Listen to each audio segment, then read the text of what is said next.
Well, hello YouTube, it's me, Fortmaster, and welcome back to another Game Theory reaction. This one, I don't know how to feel about the title, given it sounds rather foreboding. Game Theory, FNaf, you're going to hate this. Matpat, what are you doing? What have you discovered? So, as always, original will be linked in the description, so without further ado, let's see what he has to say, shall we? Oh no, it's a couch video. What's going on, Matt? Why is this a couch video? Testing. Why is this Oh boy, you're not gonna like this one. Why is this a FNaf couch video?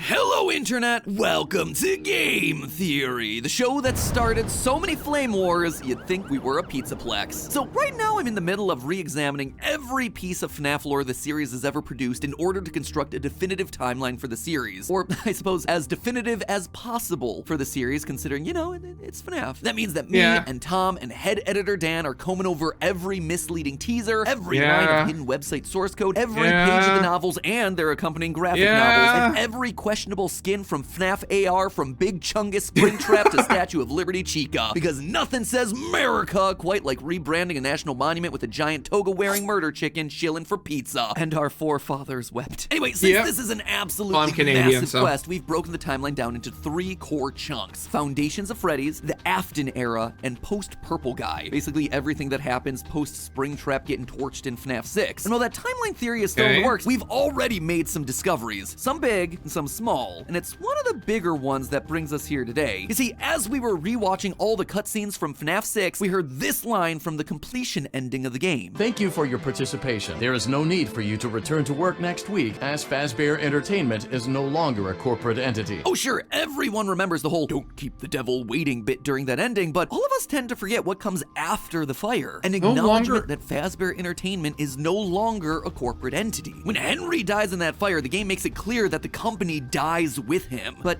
that doesn't make any sense knowing what we know now. In FNaf VR... Wait, did Henry die? I don't think he did he? It was just a recording in the building, wasn't it? AR and Security Breach, Fazbear Entertainment is alive and still very much running. In fact, the company seems stronger than ever, building a giant mega pizzaplex that towers over anything the company's ever done before. So what gives? A dissolved company can't be going around making new games, and they certainly aren't building new 80s inspired animatronics, are they? All of it seems to imply that someone restarted the company between FNaf 6 and FNaf VR. And it was that single, simple observation, my friends, that led us down a rabbit hole I believe may have solved another core part of Security Breach's endlessly frustrating story. First, we wanted to prove to ourselves that this corporate restart was a real thing. Throughout the core gameplay of FNaf 6, if you buy and display animatronics with a high liability rating, you get a chance to experience a fun little mechanic known as being sued. You go through these lawsuits and decide whether to pay a lawyer to fight for you or just pay the listed amount to settle the case. It's a fun, quirky gameplay mechanic that fits with the humor of the franchise. However, there's a detail within these lawsuits that's important. If you take a look at the names at the top of each lawsuit, you'll see that the defendant is listed as Fazbear Entertainment, Inc. Those last three letters are important. That I and C there means that Fazbear is an incorporated company. It means that Fazbear Entertainment has shareholders, people that own stocks within the company. There are also two different types of corporations, S-Corps, which tend to be smaller, and C-Corps, which tend to be bigger. Trust me, you don't really want to know any of that, nor do you need to know any of it for this theory. I just bring it up because it's knowledge that Steph and I have accumulated over the last decade of doing this work as business owners, and I just wanted it to be validated at some point in my life. It is always valid, Matt. Anyway, useless business information aside, as we hear at the end of FNaf 6, Fazbear Entertainment, Inc. has been dissolved. Fazbear Entertainment is no longer a corporate entity. We can assume that Henry, in his final act before sacrificing his life, dissolved any and all ownership remaining in the company so it would die with him, which is why it's so weird that suddenly it's back. And not just back, but back in a completely new form. In Security Breach, if you check out the Balloon Boy arcade cabinet above the daycare, on the title screen you'll find that the copyright is now owned by a brand new company, Fazbear Entertainment, LLC. Again, those last three letters there are important. They stand for Limited Liability Company. Basically, it means that the owners of the business aren't shareholders, but rather one or a small group of individuals that can't be held responsible for the debts of the business. For instance, if the Fazbear business took out a small loan of $1 million but couldn't pay Really, Matt?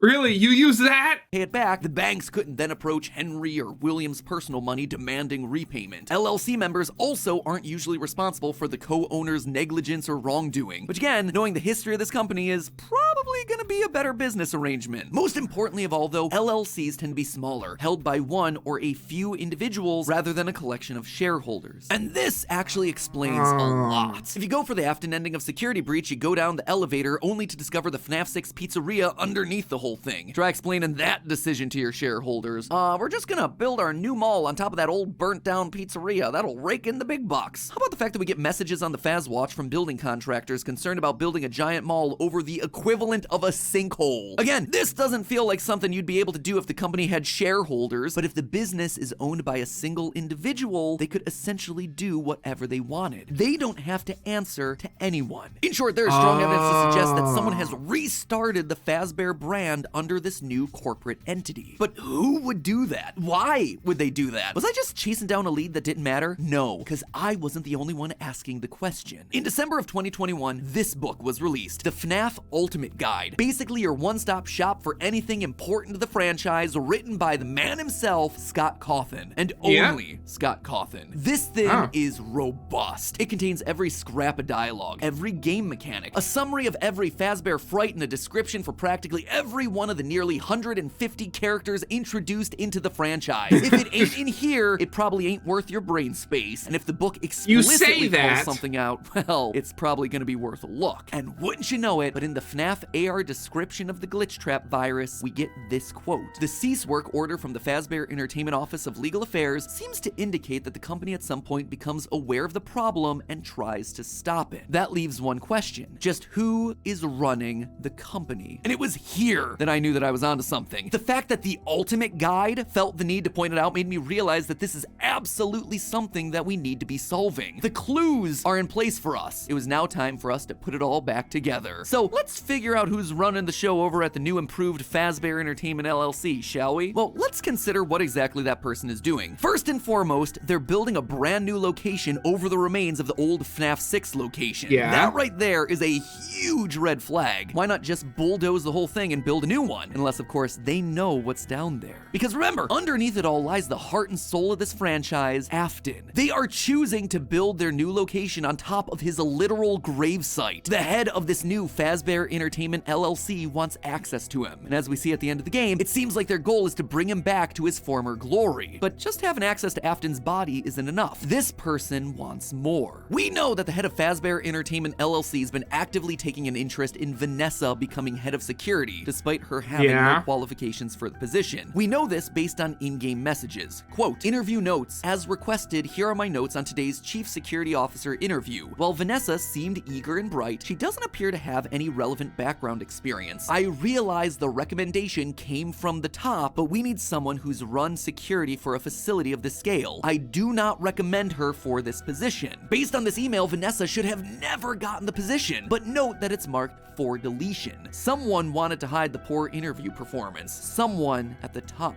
In yet another email, we see this. Quote again, new hire summary, head security guard, no prior qualifications, internal reference, name withheld. The person putting Vanessa forward for the job is trying to stay anonymous. But hold on, why would someone want to hire Vanessa despite her limited experience? Well, the only really special thing about her is that she's possessed by glitch trap. So if someone's trying to bring Afton back, preserving his body underneath the pizzaplex, it makes sense to get someone into the pizzaplex who houses the only other part of Afton that remains, his consciousness in the form of the glitch trap virus. But who would possibly want to bring a serial killer back to life? I mean, think about what this person has done. They've restarted an entire company, they've hired third parties to scan old circuit boards, they've rebranded the franchise, built a mall, and then doctored emails to hire someone, all in an effort to resurrect Afton. Who would do that? Who would go to that level of extreme? Can't be Vanessa, she can't hire herself. Can't be Michael, he's always trying to get rid of Afton. Can't be Henry, he dissolved the company in the first place. Can't be Gregory because he's trying to destroy the animatronics. But there is someone it can be. I will make you proud, Daddy. The only person who would be that motivated Baby? to bring Afton back to life. The one person that through all of the games they've appeared in has been on Afton's side wanting to keep his vision alive. That's right, ladies and gentlemen. I submit to you that Elizabeth Afton is the one in control of the new Fazbear Entertainment LLC. I guess you could call her the boss baby. I will now pause and give you a chance to write your collective groans, frustrations, and general vitriol down in the comments. While you're doing that, let me...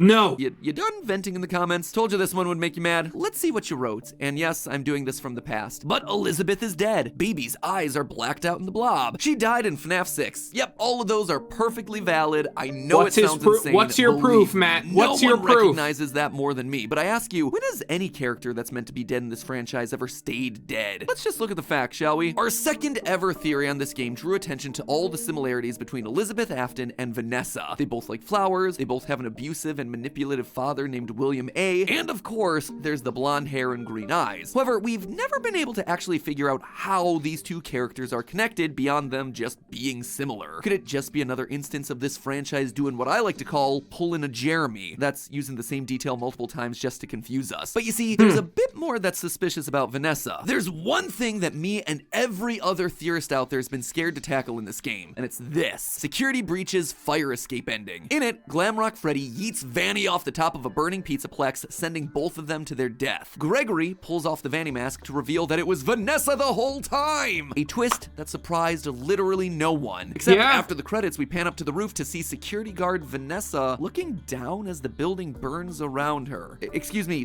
what? Two Vanessas? Everyone just kind of collectively hand-waved this away. It must be a hallucination. Maybe it's her spirit still trapped in the pizzaplex. Or maybe, just maybe, Vanny and Vanessa have always been two separate individuals. Two twin sisters. Hold on. In Security Breach Fury's Rage, we get VR sisters. That's one of the bosses in Fury's Rage. And I think it could be possible that one of the sisters, maybe Vanessa, went to go save her other sister after being taken over by Glitch Trap. Recently, a new theorist has entered the ring with some pretty interesting things to say about Security Breach. John from the YouTube channel FNaf. And while I was busy coining the catchphrase Music Man, he was busy in his corner preaching the gospel of the VR sisters. Remember them? Of course you don't. Why would you? So let me refresh your memory. In case you've forgotten, Security Breach got delayed a lot. I mean, a lot. Yeah, it did. And at one point, Scott Cawthon, worried that the fan base would be upset about the repeated delays, decided to release a short little meme game to tide us all over. A beat-em-up title called Fury's Rage. The fan base, when they find out that I have to delay the game again,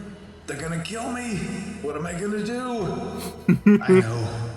I'll make a game for them. 4 straightforward levels with a secret boss at the end, punching through waves of the franchise's most forgettable enemies: Freddy Frostbear, Clown Springtrap, Radioactive Foxy, El Chip. And the rest of the enemies are just variations of Chica, the Puppet, Mangle, Baby. As for the bosses, most of them are jokes. Sure, you've got Vanny, but there's also Mega Brow, which is just Brow Boy from FNaf World. There's Soul Brawler, which is a reference to one of Scott's earlier game characters, Soul Dozer. And the secret final boss of the game, Dreamgeist, basically a giant troll about fan theories. And yet, in this game full of memes and tongue-in-cheek references, there's one set of characters that don't quite fit. The first level's boss, the VR sisters. They're the only truly original characters for this game. Literally everyone else you can point to and understand what the reference is. Now that is weird. Why would Scott put the time and effort into designing them, coming up with a name, and purposely putting them in there for us to look at if they weren't important in some way? With Vanessa being taken over by the Glitch Trap virus in FNaf VR, makes sense for this to be in relation to her in some way. She's a VR sister. And then her having a twin sister would explain why there could be a second Vanessa at the top of a burning building during the ending. What is it that John's been saying lately in his theory vids? Need more proof? Yeah,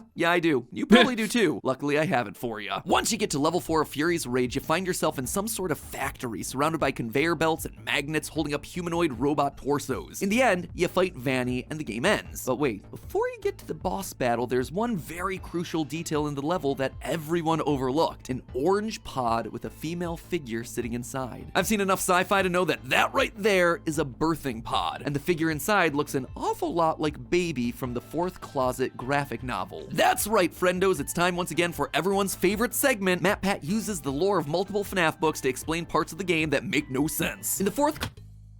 Yeah, I mean, admittedly, if we didn't have the books, I'm fairly certain that we would have gone nowhere lore-wise these last, I don't know how many years, but at the same time,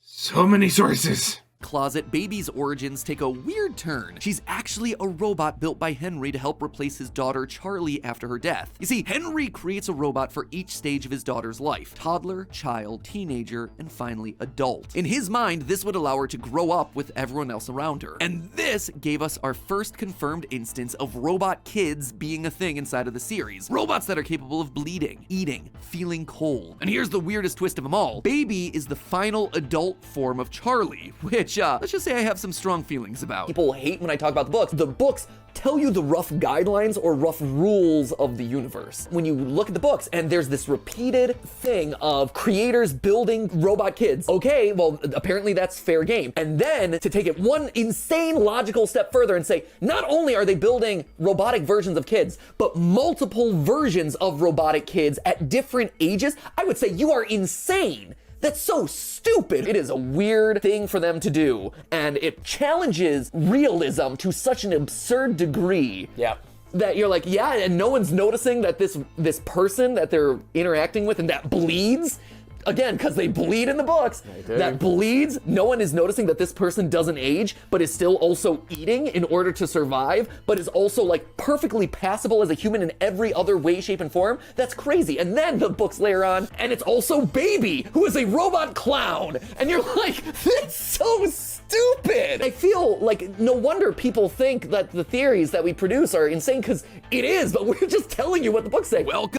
Yeah, when you put it like that, this entire thing sounds stupid. Come to the books, I guess. What's also interesting is that in the books, it's clear that previous versions of the robot humans don't have to stop working or die in order for newer, more grown-up models to activate. Both teenage Charlie and adult Charlie, aka Baby, are walking around, totally sentient with their own goals and motivations. One wanting to live a normal life, completely unaware that she's a robot, and the other looking to kill children in service of William Afton, bitter because she's a robot. Sounds a lot like the relationship between a certain young security guard and her twin sister Murder Rabbit. Now, while we have no evidence to really support Charlie being rebuilt in the game lore like she was in the books, it does seem like Elizabeth may have multiple sisters of herself running around. In the words of John, who first They're not proposed biological this one a year sister. ago, It could be very well possible that once Elizabeth died, William Afton not too soon after rebuilt her and built different ages of her throughout the years, just like we see in the books, in robot form. So that could be VR sisters, two different versions of the same person. you know what? I think he's right. At the time, we didn't have the evidence, but now I think he was ahead of his time. Move over, Gregory. There's a new robot human in town, and her name is Elizabeth Afton, and Vanessa, and Vanny, and probably the head of Fazbear Entertainment LLC too. All iterations of the same person from different life stages. All Elizabeth Afton. Some aware of who they really are, and some not. And one of those versions is Ruined DLC Girl. In some of Security Breach's cut dialogue, there are laugh lines that are definitely feminine, but also some that clearly mix in a young girlish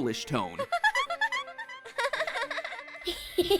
Hear that last one? Clearly there's a childish girl laugh with a bit of a British accent mixed in there, exactly like the voice of Elizabeth. Can you from tell a Sister British accent from a Rotation. laugh? Sites like the cutting room floor attribute these as cut Vanny lines, which makes sense considering that there aren't many human females in the game, but that laugh seems awfully young for Vanessa, or Vanny. And that's not all. Going back to Fury's Rage, notice the shoes on the VR sisters, specifically the cool purple sneakers. I could have sworn that they had matched the design of the blonde girl's light up sneakers in the Ruined DLC poster, but upon closer inspection, yeah, it was close, but not strong enough of a match for me to call it out in a theory. Dead end, right? No. Notice the two colors on those shoes, red and purple. Very specific shades of red and purple. And what's the coloring of our two VR sisters? Red and purple. Seems that maybe, just maybe, this blonde girl is also part of the Elizabeth sisters. So that would actually give us our 4 closets. Baby, the original, young girl Elizabeth in the Ruined DLC, Vanessa, the 23-year-old security guard according to the FNaf AR emails, and Vanny, who, you know, just might be slightly older. Her being a robot would also explain how she survived a massive fall from the top of a pizzaplex without being totally disfigured. Personally, I think this would actually be a pretty cool idea, having all the versions of Elizabeth come together. This child, Vanny, Vanessa, maybe even the original Baby would show up to complete the tribe of robot Elizabeths. But doesn't all of this disprove my initial theory? If Vanny is the adult version of Elizabeth, then doesn't that mean we're out of of Elizabeths to run Fazbear Entertainment LLC, we've filled all 4 of our closets. Well, not quite. Because when you get to the very end of that final book, Charlie's love interest, John, stands by Charlie's grave after all the other known versions of her have died. He looks up and sees none other than yet another, slightly older version of Charlie standing in front of him. I kind of just wrote this off initially as a cute ending, but in the wake of what we've been talking about this whole time, it reveals that there were never just 4 closets. There were never just 4 versions of Charlie. There were more. Potentially an infinite number of them, which honestly makes sense. Can't have a 20-something-year-old Charlie looking 20 forever. She too would need to age up to look like a woman in her 30s, her 40s, her 50s. This idea is also shown in Fury's Rage. While the VR sisters are the first bosses, after you defeat them, they become regular enemies during the 3rd level. There are dozens of them that come out to attack you, one after the other after the other, new ones being built to achieve their purpose. Other bosses don't do that in the game. And in stage 4, those humanoid robot torsos hanging from the ceiling, they look a little bit more on the feminine side to me. Robot women being built by the boatload, ready to replace the ones that we destroy, be they VR sisters or security guards or murderous rabbits. And at the top of the food chain is an older, wiser, more vengeful version of Elizabeth pulling the strings, looking to bring her family of robots all back together to the same place. I suppose you could say that that makes the Pizzaplex the true sister location. But hey,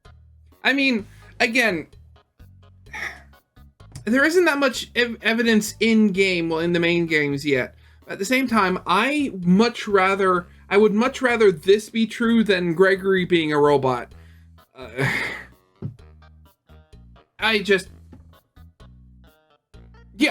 don't have anything else to say. I hope you guys liked. If you did, leave a like, subscribe if not. And again, link to the original is in the description. And yeah, I'll see you guys next time.